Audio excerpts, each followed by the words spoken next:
उधर माता लक्ष्मी सोचे कि प्रभु अभी तक नहीं आए। राजा बलि को दर्शन लेने गए थे और लौटकर नहीं आए, इतने दिन बीत गए।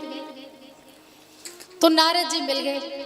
अब नारद जी से पूछा कि गुरुजी, हमारे पति देव जी अभी लौट कर नहीं आए, जरा पता करो कहीं और तो नहीं चले गए हैं।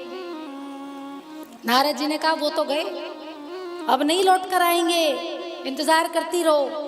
बोले गुरुजी कुछ तो उपाय बताइए कि हम अपने पति को वापस लेकर आए।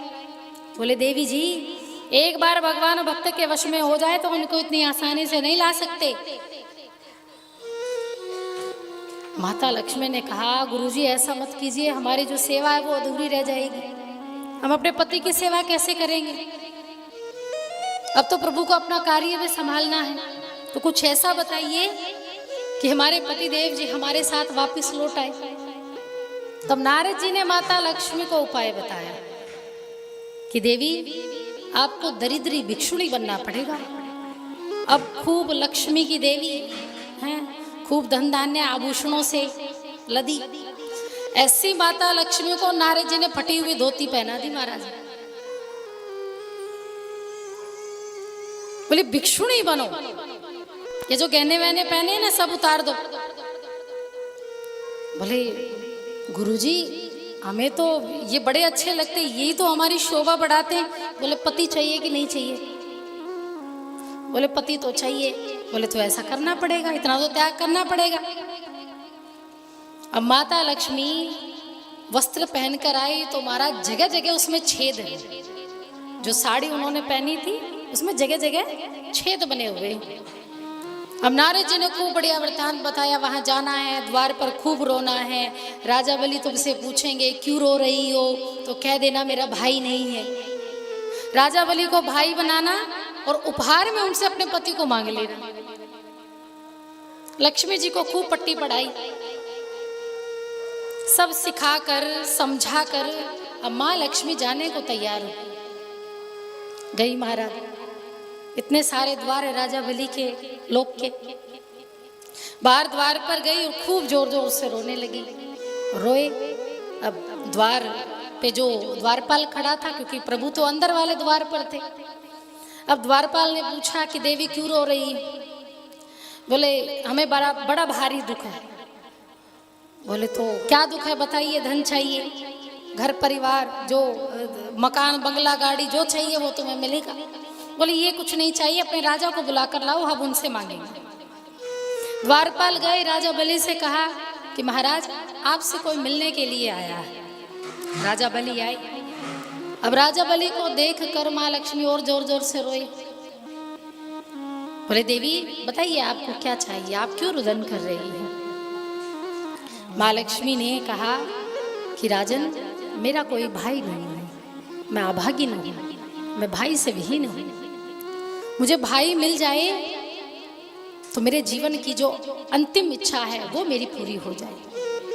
बस मेरा भाई मुझे मिल जाए, कोई मेरा भाई बनने को तैयार हो जाए। माँ लक्ष्मी कह रही है ये स्वयं कि मेरा कोई भाई नहीं है। अब राजा बलि ने कहा तो इसमें कौन सा बड़ी बात है, हम तुम्हारे भाई बन जाते। तो उस समय धागा लेकर आई थी माँ लक्ष्मी और तुरंत राजा बलि की कलाई पर बांध दिया। और जैसे ही बांधा तो माँ लक्ष्मी खड़ी हो गई, क्योंकि अब राजा बलि पूछने वाले थे कि आप क्या मांगती हैं, क्या चाहती हैं, क्योंकि आप मेरी बहन बन गई हैं, भगिनी बन गई हैं, तो अब आप बताइए कि मैं आपको क्या दूं। माँ लक्ष्मी मुझे और कुछ नहीं चाहिए। राजा बलि भी कोई साधारण नहीं है, भले दैत्य वंश से है, लेकिन विवेक किसके जैसा है? प्रहलाद जैसा विवेक है। वो समझ गए कि जो सीधे सीधे उसको मांग रही है तो कुछ ना कुछ तो गड़बड़ है, यहाँ गड़बड़ घोटाला जरूर है। राजा बलि ने कुछ नहीं कहा और सीधे भगवान के पास गए।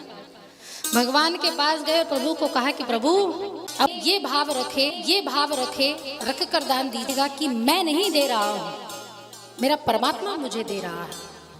फिर भी जेब हाथ में जाएगा लेकिन आएगा खाली।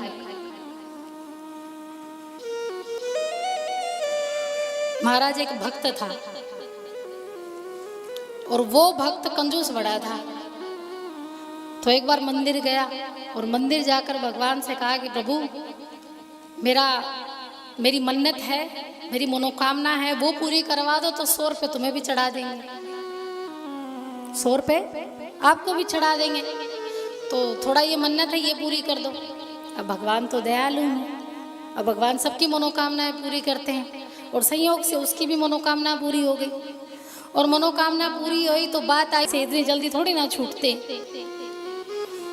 अब महाराज 100 रुपये चढ़ाने की बारी तो आई तो चिल्लर लेकर आया।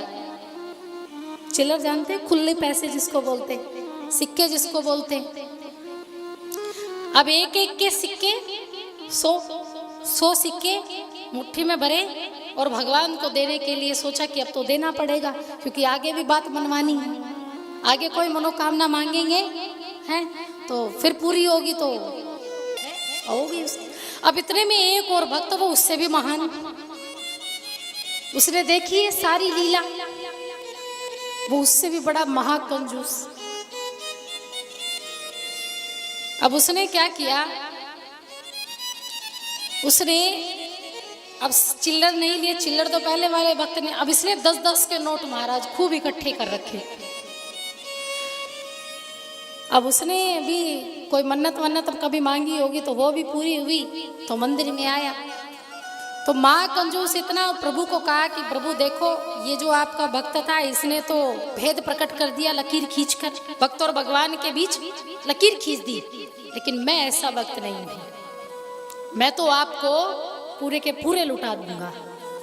तो एक काम करते हैं प्रभु, मैं जितने भी मेरे पास नोट है ना, क्योंकि आपको सब क्या कहते हैं, ऊपर वाला क्या कहते हैं कि भगवान ऊपर रहता है? तो एक काम करूंगा 10-10 के नोट ऊपर फेंकूंगा, तो जितने चाहिए उतने रख लेना और जो नीचे गिरेंगे वो मेरे। तुम्हारा जितने भी 10-10 के थे वो सब क्या कर दिए, ऊपर फेंके। ऊपर फेंके तो सारे कहाँ आएंगे, नीचे ही आएंगे, उसके पास ही आएंगे। अब जितने नीचे आए सब बटोरे का, वाह रे प्रभु हैं, तू तो इतना बड़ा दयालु कि तूने तो एक सिक्का तक नहीं रखा, सब मुझे लौटा दिया। ऐसे ऐसे महाकंजूस भी हैं? लेकिन कहते दान देते हुए कभी कंजूसी नहीं करनी चाहिए, और दिया हुआ दान कभी भी व्यर्थ नहीं जाता, कभी भी व्यर्थ नहीं जाता। तो कभी ना कभी जरूर आपको आगे मिलेगा, इस लोक में भले ही ना मिले लेकिन इस परलोक की यात्रा में आपका दिया हुआ आपको ही वापस मिलेगा। और भगवान किसी का उपकार नहीं रखते, कभी किसी का ऋण नहीं रखते भगवान।